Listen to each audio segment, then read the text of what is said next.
ఆంధ్రప్రదేశ్ ప్రభుత్వం విద్యార్థినుల కోసం కొత్త పథకం తీసుకురాబోతోంది. ఎన్నికల సమయంలో ఇచ్చిన హామీ ప్రకారం విద్యాశాఖ మంత్రి లోకేష్ ఉన్నత విద్యా చదివే విద్యార్థినుల కోసం ఒక కొత్త పథకాన్ని ప్రారంభించనున్నారు. ఈ పథకం పేరు కలకలు రెక్కలుగా నిర్ణయించారు.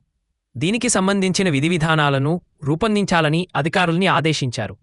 అలాగే గతప్రతి నిలిపివేసిన అంబేడ్కర్ విదేశీ విద్యా పథకాన్ని తిరిగి ప్రారంభించాలని, ప్రభుత్వ డిగ్రీ కాలేజీల్లో సీట్లు పెంచాలని, లెక్చరర్ల కొరతను తీర్చుకున్నట్టు సూచించారు. ఫీజు రీయింబర్స్మెంట్ డబ్బులను విద్యార్థులకు ప్రతి 3 నెలలకు ఒకసారి విడుదల చేస్తామని చెప్పారు. ఉండవల్లిలోని తన నివాసంలో విద్యాశాఖపై మంత్రి లోకేష్ సమీక్ష నిర్వహించారు. ఎన్నికల ముందు కూటమి కలకలు రెక్కలు పథకాన్ని ప్రకటించింది. ఈ పథకం కింద ప్రొఫెషనల్ కోర్సులు చదవడానికి విద్యార్థినులు రుణాలు తీసుకుంటే వాటికి ప్రభుత్వమే గ్యారంటీ నిలుస్తుంది.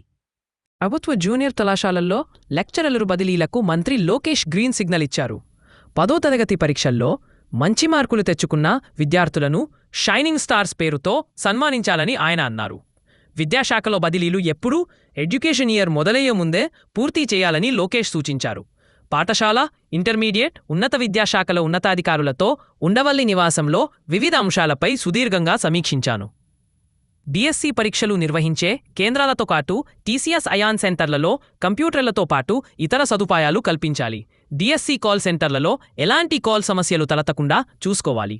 10వ తరగతి పరీక్షా ఫలితాలపైన సమీక్షించాను.